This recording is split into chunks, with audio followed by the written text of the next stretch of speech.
마태복음 2장 1절로 12절입니다.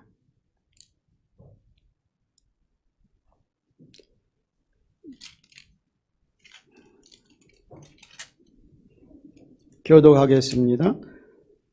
헤롯 왕 때에 예수께서 유대 베들레헴에서 나심에 동방으로부터 박사들이 예루살렘에 이르러 말하되 유대인의 왕으로 나신 이가 어디 계시냐?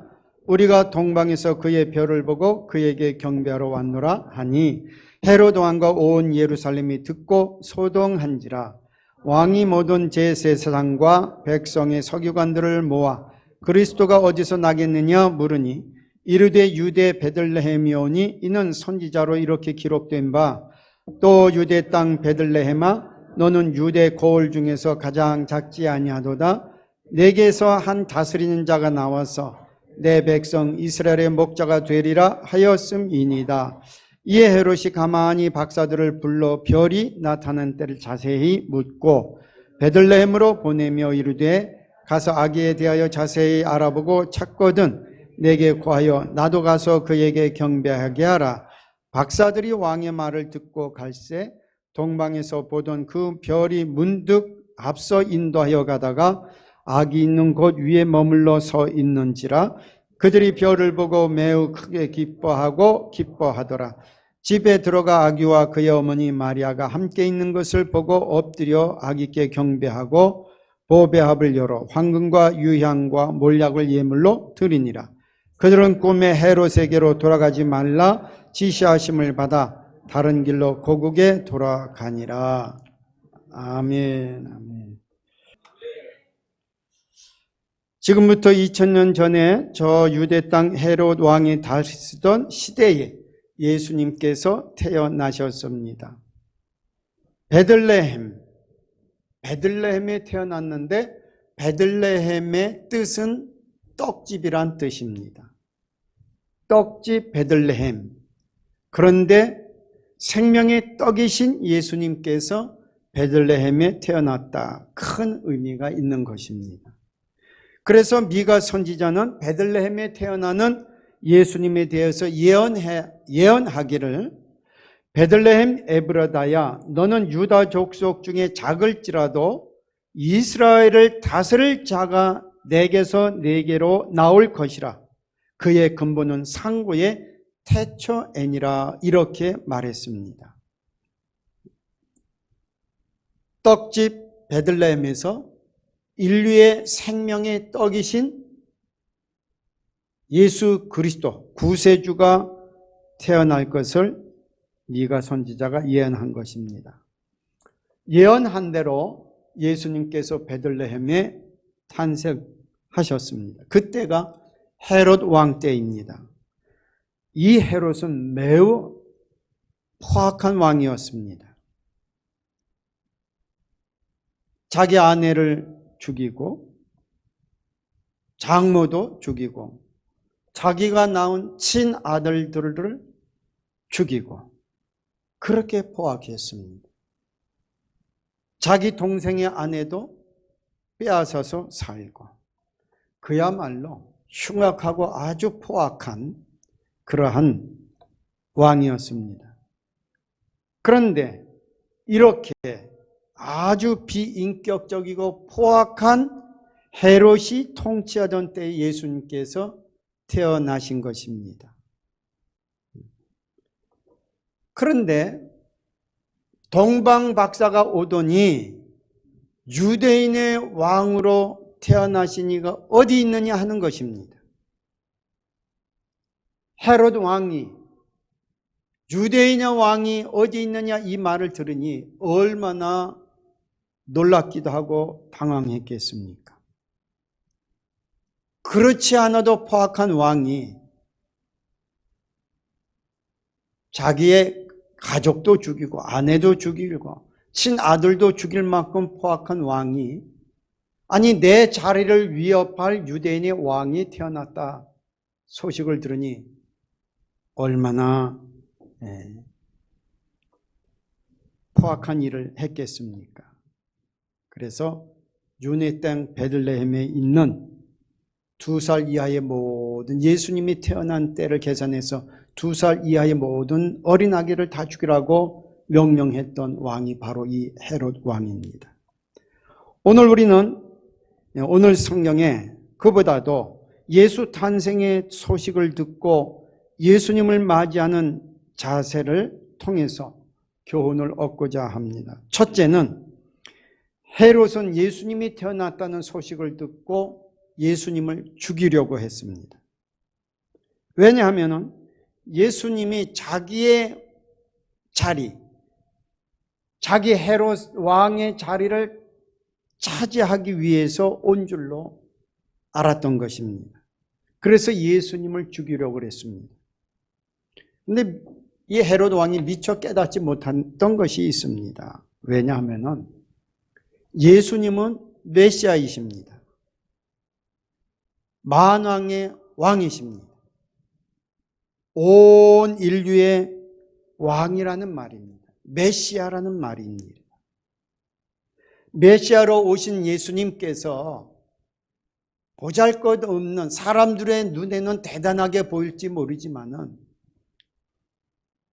유대 땅이라고 하는 조그마한 중동의 땅 하나, 그것도 로마의 속국으로 있는 유대 땅의 왕의 자리가 탐나서 예수님이 그거 뺏으러 오신 것이 아니라는 것입니다. 헤롯 왕이 예수님을 구세주로 영접했다 그러면은 하나님은 아마도 헤롯 왕을 더 위대한 왕으로 만들어 주셨을 것입니다. 그런데 예수님을 죽이려고 했습니다. 근데 오늘도 마찬가지입니다. 예수 믿으십시오. 예수 믿고 예수님처럼 왕 노릇 하십시다. 이렇게 증거를 해도 예수 믿지 못하는 사람들이 많이 있습니다. 왜냐하면 예수 믿으면 예수님 때문에 내가 많은 것을 뺏긴다고 생각을 합니다. 내가 좋아하는 취미생활 못한다고 생각합니다.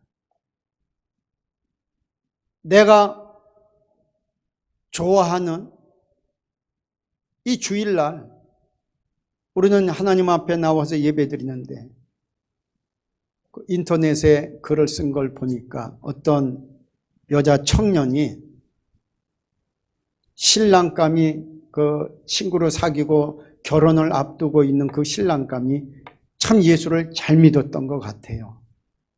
그래 이제 막상 결혼을 하려고 그러니까 이 신부가 고민이 생긴 겁니다. 무슨 고민이냐 했더니 그동안 남자친구를 이제 신랑까지 결혼까지 앞두고서 이제 사귀고 있는데 막상 결혼을 하려고 보니까 주일날은 무슨 일이 있어도 그 남자친구가 교회 가더라는 거죠. 그래 주일날을 뺏긴다고 생각한, 내가 평생 주일날은 이 신랑하고 같이 있지 못하겠구나. 또 헌금도 잘하더라는 거예요.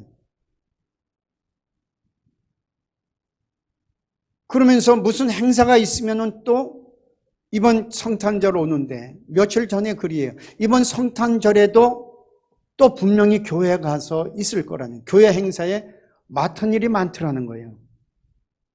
그러니까 우리가 생각할 땐 야, 신실한 청년이냐 이렇게 생각하는데 예수를 모르는 이 신부감의 입장에서는 주일날 신랑 뺏겨, 절기 때 신랑 뺏겨, 이게 뺏긴다고 표현을 했더라고. 교회 뺏긴다.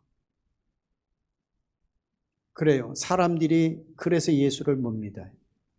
그런데 예수님은 그런 거 그렇게 시시한 거, 우리들이 가지고 있는 취미 뺏으려고 오는 분이 아니에요. 우리가 좋아하는 거 그거 뺏으려고 오시는 분이 아니고 우리가 가지고 있는 기쁨보다 더 큰 기쁨을 주시는 줄로 믿습니다. 그러니까 예수님이 오셔서 우리에게 주실 때는 하늘의 기쁨을 주기 때문에 이 땅에 시시한 취미 가지고 오는 기쁨, 또 기호식품 가지고 오는 술, 담배 때문에 오는 기쁨, 이거는 저절로 그만두게 된단 말이죠. 왜? 예수님이 주시는 선물이 너무도 크고 기쁘기 때문에 이제 이 시시한 기쁨을 버리게 되는 거죠. 뺏는 것이 아니에요. 절대 예수님 뺏지 않습니다. 그 전에 간증할 때 말씀드린 것 같아. 60대 후반에 뒤늦게 70이 다 돼서 예수 믿은 여집사님이 계셨어요. 60대 후반에 예수를 믿어서 70이 다 돼서 이제 집사까지 되셨는데 이분이 민속춤을 추는 분이라 그랬어요. 근데 민속춤을 추고 외국에까지 나가서 활동을 참 많이 했어요. 그러다 보니까 어린 나이에 외국 공연도 가고 이 예술가의 삶을 살다 보니까 담배를 피게 된 거예요. 여학생이 어렸을 때부터 외국 나가고 그러면은 공연에 대한 두려움도 있고 실수하면 어떡할까 두려움도 있고 또 그 공연을 마치고 나면 박수가 있고 화려한 그 스포트라이트를 받다가 끝나고 나면 또 허전하더라는 거예요. 그 허전함도 달려야 되겠고 부모님 떨어져서 생활하는 게 또 그게 또 힘드니까 그것도 견디기 위해서 담배를 피우고 이래저래 어렸을 때부터 담배를 피웠는데 평생 피우게 된 거죠. 그런데 예수를 뒤늦게 믿게 됐어요. 전도를 받아서 교회 나오기 시작했는데 마침 집이 교회 멀지 않았어요. 교회로부터 몇 분 걸리지 않는 아주 가까운 곳에 있어서 신앙생활을 아주 처음부터 철저히 했어요. 주일 예배는 말할 것도 없고 수요 예배, 심야 예배, 새벽 예배까지. 그러다 보니까 신앙이 잘 자라는 거죠. 하나님께서 그 모습을 보시고 은혜를 내려주셨어요. 그래 하루는 평생 피워온 담배를 입에 물었는데 냄새가 격하더라는 거예요. 역하대서. 이 담배가 좀 잘못됐구나. 그래서 담배를 버리고 그 다음 담배를 피려고 입에다 물었는데 이번에는 더 역한 냄새가 나는데 시체 썩는 냄새가 나더라는 거지. 너무도 놀라서 그냥 버려버렸어요. 그리고 그 순간으로 담배를 버리면서 머리에 생각, 이게 하나님 주시는 은혜로구나. 성령님께서 역사하시는구나. 아예 담배 값에 버렸어요. 그리고 일본에 딸이 사는데 전화를 했어요. 얘야, 다음부터는 담배 아예 보내지 말거라. 그랬더니 보십시오. 하나님이 얼마나 기뻐하는지 담배 버리고 예배 시간에 와서 예배 드리는데 성령이 얼마나 뜨겁게 역사하는지 방언을 받았어. 할렐루야. 빼앗는 게 아닌 거예요. 방언 받고 보니까 얼마나 기쁜지. 신앙생활이 성령 받고부터의 신앙생활은 또 달라지는 거예요. 그전에도 열심히 집이 이 교회에 가까워서 늘 오고 가면 신앙생활을 했지만 성령 받고 보니까 그 기쁨이 얼마나 큰지 되돌아보지를 않는 거예요. 할렐루야. 억지로 뺏지 않아요. 하나님이 주시는 은혜가 크기 때문에 하늘로부터 오는 기쁨이 더 큰 기쁨이기 때문에 저절로 버리는 줄로 믿습니다. 저절로 버리는 거예요. 그러므로 오늘도 예수 잘 믿으면 빼앗는 게 아니에요. 우리 지위를 예수님이 뺏어간다? 그렇지 않습니다. 하나님이 주시는 기쁨이 너무 크니까 주일날 와서 예배 드리는 거고 봉사하는 거지. 누가 그걸 억지로 하겠습니까? 봉사할 때 힘이 나고 예배 드릴 때 하늘의 위로와 기쁨이 있어지고. 할렐루야. 두 번째로 예수 탄생했다고 그랬더니 대제사장, 서기관들, 바리새인들 이런 사람들은 반응을 어떻게 했느냐? 소동만 일으켰지 찾아가는 사람들이 없었어요. 오늘로 말하면은 대제사장, 서기관, 바리새인들 이런 사람들은 종교 지도자들입니다. 종교 지도자들이 예수님이 구세주가 탄생했다는 소식을 듣고도 기뻐하고 환영하지도 않고 영접하지도 않았습니다. 헤롯 왕이 아니 도대체 예수님이 구세주가 어디 태어났느냐 할 때 베들레헴입니다. 대답은 아주 잘했습니다. 성경 지식은 확실했습니다. 다른 사람이 물을 때 가르쳐는 줄 수가 있었습니다. 그러나 자기들이 달려가 예수님을 환영하고 영접하지 않았습니다. 왜? 이 사람들의 신앙은 정말 하나님을 사랑하고 정말 하나님을 기뻐해서 신앙생활을 한 것이 아니기 때문에 구원받은 감사와 감격이 없었기 때문에 이 구세주 예수님이 태어났다는 그 소식을 들으면서도 달려가거나 찾아가지 않았던 것입니다.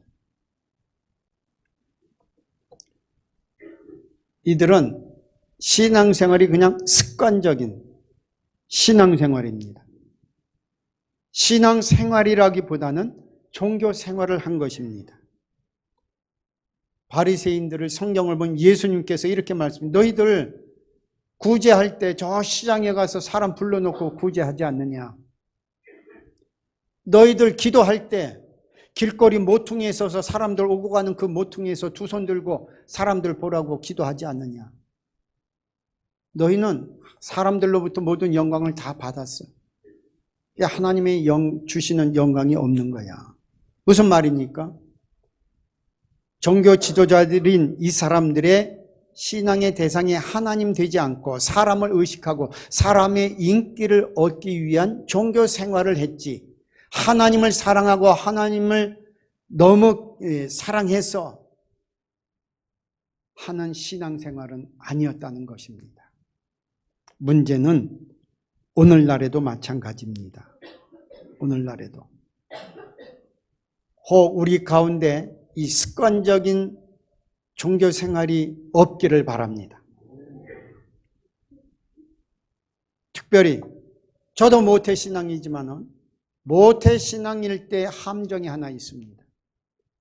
모태신앙이라는 것은 누구보다도 복받은 사람입니다. 태어나고 보니 내가 믿음의 가정에 태어났다. 큰 복을 받았죠. 그런데 그가 예수님의 십자가의 구속의 은혜와 부활의 능력을 체험하지 아니하고서는 아버지로부터 조상으로부터 내려오는 이 신앙생활이 습관적인 종교생활로 끝난다면 그보다 더 불행은 없는 것입니다. 그러므로 사랑하는 특별히 모태신앙인 여러분들이요, 꼭 예수 영접하기를 주의 이름으로 축원합니다. 예수님은 내가 우리 육신의 아버지의 구세주일 뿐 아니라 나의 구세주가 될 때 의미가 있는 것이, 나의 구세주. 도마가 부활하신 예수님을 만나고서 한 고백이 나의 하나님, 나의 주님, 이렇게 고백을 했어요. 다 같이 나의 하나님, 나의 주님. 아멘. 아버지가 섬기는 하나님이 아니라 내가 섬기는 하나님이 되어야 되는 거예요. 내 아버지, 내 어머니가 섬기는 구주 예수가 아니라 내가 섬기는 구주 예수가 되어야 되는 거예요. 그래야 주일날 달려올 때 발걸음에 그 걸음 소리가 다르단 말이죠. 이날을 사모하여 달려 나오는 사람은 발걸음 소리가 달라요. 그러나 습관적으로 오는 사람들은 발걸음 소리 하나만 들어도 다르단 말이죠.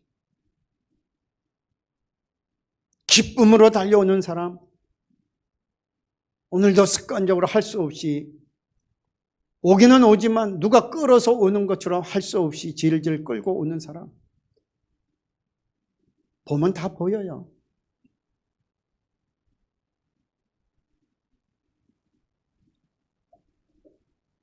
누구보다도 대제사장, 바리새인, 서기관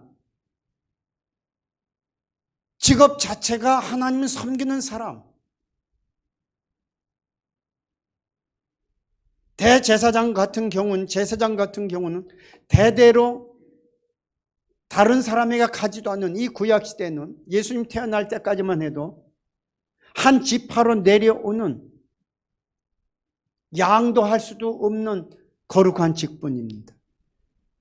그런데 자기들이 섬기는 구주 예수님이 오셨는데 환영하지 않고 영접하지 않았다. 오늘 성경은 소동은 했어.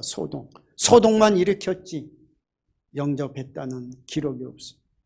나중에 보면 대제사장, 바리새인, 서기관들이 앞장서 예수님을 십자가에 못 박는 이 일에 앞장선 걸 볼 수가 있어요. 왜? 사람들의 인기가 그동안은 내가 인정을 받고 인기가 있었는데 예수님 오고 난 다음에 인기가 다 예수님께 가더라는 거지. 그래서 예수님을 못 박은 사람들이 종교 지도자들이었습니다. 사랑하는 성도 여러분, 과연 나는 예수님을 제대로 만났는가? 한 번쯤 점검해 보기를 바랍니다. 주일날 예배 드리러 오면서 예수 만남에 대한 설렘이 없다면 오늘 예배 가운데 성령께서 나를 어떻게 만져주실까? 내 문제는 오늘 어디 해결이 될까? 우리 주님이 어떻게 해결해 주실까? 오늘도 갈 때 주님이 내 질병은 어떻게 치유해 주실까? 기대가 없다면 한 번쯤 내 신앙을 점검해 봐야 되는 것입니다. 우리 주님은 살아계신 분입니다. 어제나 오늘이나 영원토록 그분은 동일하신 한 분 하나님이기 때문에 알맹이가 없는, 진정한 참 신앙의 알맹이가 없는, 예수 없는 신앙 습관, 종교 생활, 그냥 교회 생활이 문화인 생활, 그것은 나중에 예수 재림할 때도 문제가 있는 신앙입니다. 우리는 2000년 전 오셨던 예수님을 그리워하는 게 아니고 오셨던 예수님께서 이 땅에 어떻게 역사하셨고 이제는 재림하시는 예수를 기다리며 우리는 성탄절을 지키는 거예요. 아멘. 다시 오실 예수님을 사모하며 오늘 성탄절을 지키는 거란 말이죠. 다 같이 다시 오실 예수님. 우리가 지금 복음송가 부르면서도 다시 오실 예수님. 여러분 예수님 사모하십니까? 정말 다시 오시는 그 예수님 가슴 설레는 마음으로 오늘도 우리가 예배 드리느냐 하는 것입니다. 아멘. 주 예수여 오시옵소서. 마라나타. 찬송만 마라나타가 아니고 내 심령 속에 늘 아멘 주 예수여 오시옵소서. 내일 오시는 게 아니고 일주일 후에 오시는 게 아니고 예배 시간에 지금 임하여 주소서. 임하여 주소서. 그게 예배 시간이에요. 우리는 2000년 전 예수님을 기념하는 예배도 아니고 다시 오실 예수님을 사모하기도 하지만 지금 임하여 지금 복을 내리시는 성령님의 역사를 우리는 기대하는 것이란 말이죠. 그래서 우리는 주일날 올 때마다 기대하는 것이요. 사모하여 이 날을 또 한 주간 예배 마치고 하면 또 한 주간을 기다리는 것이고. 아멘.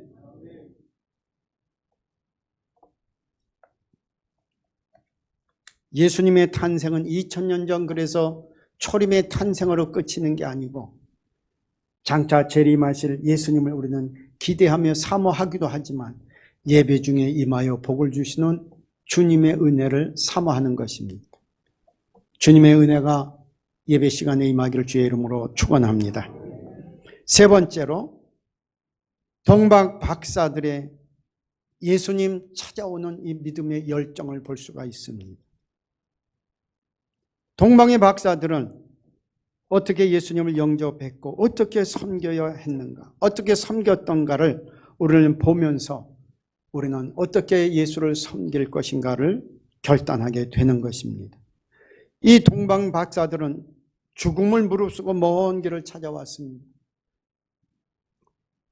3, 4개월을 찾아왔다고 문서에 우리의 그 거리를 보면은 3, 4개월을 찾아와야 할 거리라고 그랬습니다. 그런데 단순히 먼 길이 아니라 그 먼 길을 오려면은 수많은 일들이 일어나기 때문에 목숨을 걸고 가는 여행이었다 하는 것입니다. 유대 땅 임금인 헤롯 왕도 예수님의 탄생에 관심이 없고 하나님 섬긴다는 유대 종교 지도자들도 구세주 탄생에, 예수님 탄생에 관심이 없었는데 저 멀리 이방 땅에 사는 이 동방의 박사들이 별 하나 보고 죽음을 무릅쓰고 먼 길을 찾아와 예수님을 경배하였습니다. 동방 박사들이 먼 길을 여행해 오는 동안 어떤 일을 만날는지 알 수가 없는 것입니다. 보십시오. 야곱이가 자기 형 에서를 피하여 외삼촌 라반의 집으로 갈 때 광야에 가다가 유숙할 데가 없으니까 돌을 취하여 베개 삼고 유숙했다고 그랬습니다. 오늘날처럼 가는 곳마다 마을이 있는 것도 아니요, 가는 곳마다 묵을 곳이 있어 환영하는 그런 시대도 아닙니다. 그냥 광야와 같은 길을 가는 겁니다. 가다가 마을이 있으면 좀 편안하게 유숙하는 것이고 마을이 없으면 가다가 노숙을 하게 되는 것이죠. 때로는 강도 때도 만날 수 있는 것이요, 생명의 위협도 받는 것이고 도적죄의 위협도 있는 것이고 그 먼 여행길을 나서서 찾아왔다는 것입니다. 오늘 이 가운데는 멀리서 찾아오는 분도 있습니다. 가깝지 않아요. 우리 성도들이 다 멀리서 차를 타야만 신앙생활을 합니다. 그렇다면 우리는 이 시간에 반드시 예수 만나야 됩니다. 그렇게 달려오고 예수를 만나지 못한다, 불행이죠. 이 동방 박사들은 찾아와서 이렇게 묻지 않았습니다. 우리가 별을 보고 찾아왔는데 유대인의 왕으로 누군가가 태어나지 않았습니까? 유대인의 왕으로 누군가가 태어나지 않았습니까? 이렇게 묻지 않았다는 것이죠. 유대인의 왕으로 태어나시니까 어디 계십니까? 이렇게 확실하게 물었습니다. 그렇다면 여러분이요, 오늘 예수님이 여러분의 왕이십니까? 여러분의 주인이십니까? 여러분의 구주가 확실하십니까?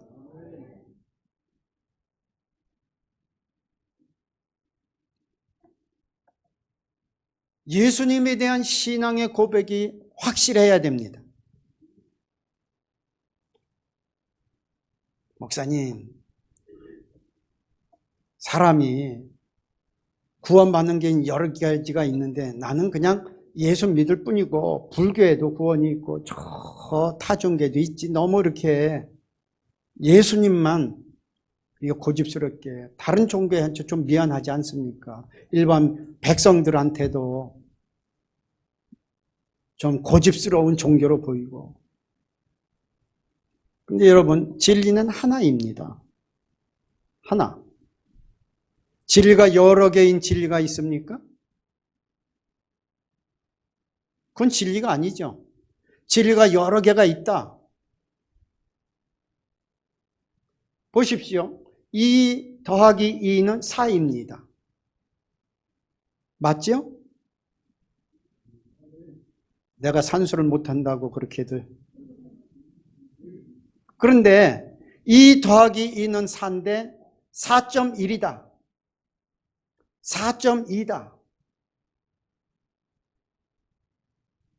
4.1이 맞습니까? 거의 맞지만 진리는 아니죠. 아직도 이해를 못했나 봐.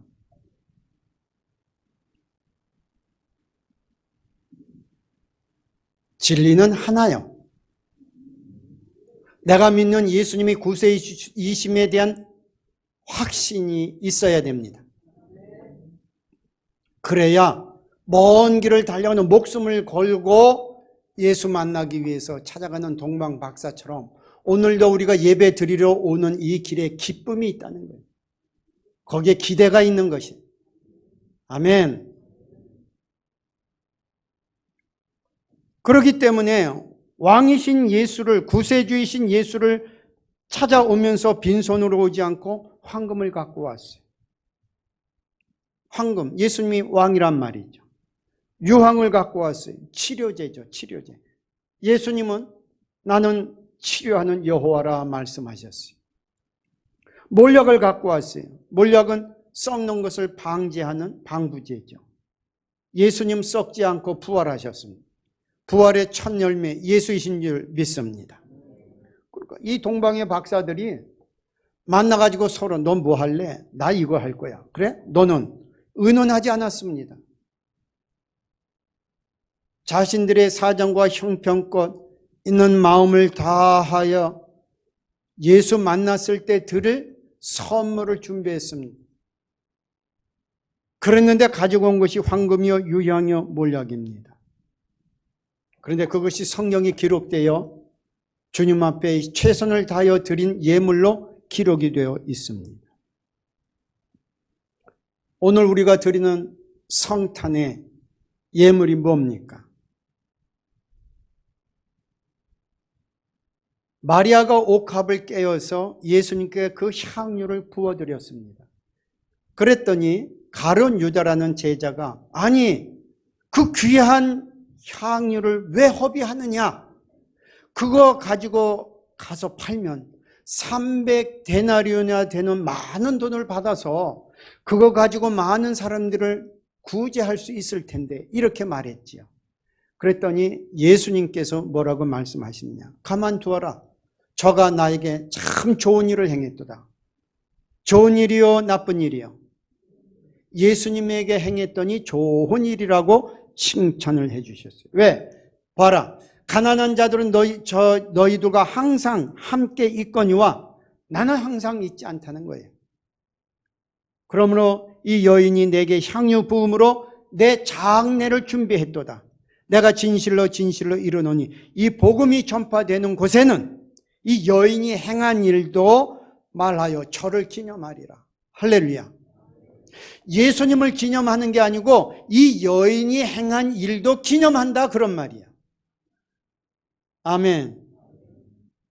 우리 교회가 잘 이전을 해서 성전을 건축하고 참 아름답게 건축해서 오는 사람들마다 다 깜짝깜짝 놀래요. 들어올 때는 우리가 지하 1층입니다 그랬더니 지하라는 선입견이 있어서 와가지고서는 여기가 1층이냐고 물어. 오는 사람마다 다 물어요. 여기가 1층이에요. 그래. 그럼 여기가 지하 1층입니다. 그러면 다들 놀래요. 다들 깜짝. 여기가 지하 1층이냐고. 지하인 줄 몰랐대. 너무 잘 지었어요. 정말 잘 지었어. 그래서 제가 우리 이 건축가 한 3년 전인가 제가 모 교회에 헌신 예배 드리러 갔던 적이 있었죠. 여러분들은 기억 안 하는 게 좋아요. 가서 이제 헌신 예배 때 헌신 예배 설교. 그래도 헌신 예배니까 내가 한마디는 또 해야 되잖아. 그래서 다른 데 가면 우리 교회 이렇게 지었다고 내가 자랑을 안 해. 한 번도 지금까지 해본 적이 없어. 왜? 내가 안 와도 주님이 은혜를 주시고 복을 주시니까. 그런데 그날만은 이상하게 내가 하고 마음에 말미에 설교 말미에 하고 싶어서 짧게 했어요. 우리 교회가, 우리 성도들이 성경에 보면 향유 옥합을 깨뜨려서 향유를 드려서 주님 앞에 칭찬받은 것처럼 우리 교회가 부자 하나도 없어요. 큰 부자 한 사람도 없습니다. 다 힘들고 어려운 사람들입니다. 다 그냥 평범합니다. 그런데 이번에 건축하면서 다 헌신들 했어요. 다 헌신했어요. 빚내서 대출 받아서 이렇게 다 건축헌금 냈고, 그래서 이렇게 잘 성전 이전하고 건축했다 했더니, 예배 마치고 났더니 장로님이 오시더니, 목사님 큰 은혜 받았습니다. 그랬더니 뭐가 은혜가 됐느냐 물었더니, 목사님 말매해 주신 그 성전 건축에 대한 간증을 들으면서 그러지 않아도 자기들도 교회에 대해서 부담감이 있었대. 이제 우리 교회도 건축할 때가 돼서 이제 교육관도 건축하고 그래야 되는데 마음만 있었는데 결단을 했다는 거예요. 할렐루야. 그래서 건축을 마쳤어요. 엊그저께. 그래서 우리 성결신문에 나서 11월 21일 날 성전 입당, 새 성전 입당 예배를 드렸다고. 누가 헌신하느냐? 예수를 구주로 영접한 사람이 그 마음이 기쁘고 감사, 감격이 넘쳐서 어떻게 표현할 수 없을 때 자기의 가장 귀한 것을 깨트려 주님께 부어 드릴 수가 있는 거예요. 그건 누가 강요해서 되는 게 아니에요. 마리아에게, 마리아야, 너 향유 확 깨어가지고 나한테 와서 드려라. 그러지 않았어. 우리 교회 이전하면서 장로님 얼마씩 하셔야 되겠는데요. 당회에서 의논한 적 없어요. 우리 교회가 재직해 하면서 권사는 얼마, 안수 집사는 얼마 이렇게 의논한 적도 없어. 근데 이렇게 아름답게 좋은 그 건축에 헌신을 해서 새 성전에서 예배 드릴 수 있는 것은 예수님 사랑함으로 드렸던 향유 때문에 오늘 이 예배를 드리는 줄 믿습니다. 우리가 일생에 깨뜨릴 향유는 하나밖에 없는지 모르지만은 우리의 마음의 자세는 항상 이 자세를 가져야 된다 이 말씀입니다. 아멘. 다시 마음을 다하고 뜻을 다하고 성품을 다하고 목숨을 다하여 주 너의 하나님을 사랑하라. 아멘. 마음을 다하는 거예요. 어떻게 날마다 우리가 뭐 억대 넘는 건축 헌금을 날마다 하겠어요? 일생에 한 번 하는 거지. 그러나 그때 그 마음을 지속해서 예배를 드려야 된단 말이에요. 아멘. 오늘 우리가 드리는 예배가 그런 예배가 되어야 됩니다. 마음을 다하는 예배, 성품을 다하여 드리는 예배.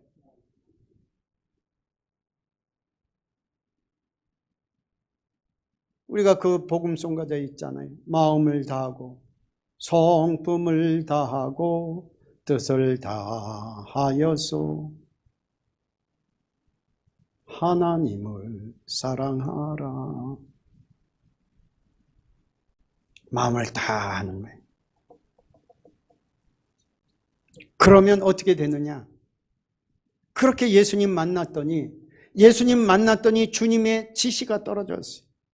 돌아갈 때는 다른 길로 가라. 다 같이 다른 길로 가라. 다시 한번 다른 길로 가라. 동방 박사들이 예수님을 만났어요. 그리고 예물을 드렸어요. 그랬더니 지시가 떨어졌어요. 갈 때는 다른 길로 가라. 왜? 그 길에 헤롯이 지키고 있다가 죽이려고 하기 때문에. 그래서 이 동방 박사들이 지시하심을 따라, 다 같이 지시하심을 따라 다른 길로 가니라. 오늘 우리가 말씀을 듣습니다. 말씀을 듣는 동안에 성령의 감동이 와요. 그게 지시야. 말씀을 듣고 예배를 드리고 말씀을 듣고 난 다음에 우리가 가정으로 돌아갑니다. 회사로 돌아갑니다. 직장으로 돌아갑니다. 돌아가서 살 때에는 방법이 달라져야 되는 거예요. 삶이 변화되어야 되는 거예요. 좁은 길로 가야 되는 거예요. 넓은 길로 가는 것은 멸망의 길로 가니 너희는 좁은 길로 가라 그랬습니다. 말씀 듣고 예수님 만났으면은 우리는 다른 길로 가야 됩니다. 예전 다니던 길로 가면 안 되죠. 예전 만나던 사람, 술 마시고 함께 놀러 가고 세상 즐겨 했던 사람 계속 그 사람과 어울리면 안 되죠. 주님의 말씀을 들었으면 다른 사람과 사귀어야 돼요. 우리는 내 앞선 신앙의 선배와 어울려야 되는 것이고 다 같이 지시하심을 듣고 다른 길로 가니라. 오늘 우리가 말씀을 들었어요. 말씀을 들었으면은 말씀을 듣고 주님의 말씀대로 순종합시다. 주님은 우리가 성화된 삶을 살기를 원합니다. 성화된 삶의 첫 번째는 뭐예요? 첫째는 안 하는 게 첫째예요. 소극적인 거 피하는 것. 더러운 것을 피하는 것이. 더 적극적인 건 뭐예요? 말씀에 순종해 살아가는 거예요. 할렐루야.